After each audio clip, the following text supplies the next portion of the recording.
দেখো গাইস, এই কি আমার ঘরের অবস্থা, কাপড় দিয়ে গোটা বিছানাটা ছড়ানো। তাহলে আমি এখন কি করছি, এই দেখো অনলাইন থেকে আমি কয়েকটা কাপড় রাখার ব্যাগ অর্ডার করেছিলাম।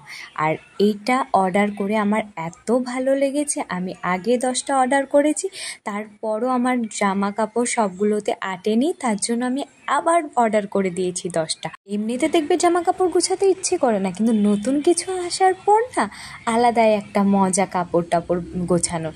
আর আমি এক একটাতে শাড়ি, এক একটাতে পুরনো কুর্তি, এক একটাতে নতুন কুর্তি, সব আলাদা আলাদা করে রেখেছি। এই দেখতে পাচ্ছ, সত্যি খুব ভালো লাগছে। একটা একটা করে ব্যাগ টানবো, আর যখন যা লাগবে ওই ব্যাগের থেকে নিয়ে নেব। এখন শোপুকোর দিন, তার জন্য বাচ্চাদের কাপড় রাখার জন্য তো খুবই ভালো। আর এটা আমি নিয়েছি মিশোর থেকে, আর তোমাদেরও যদি চাই তাহলে এক্ষুনি চলে যাও মিশোতে।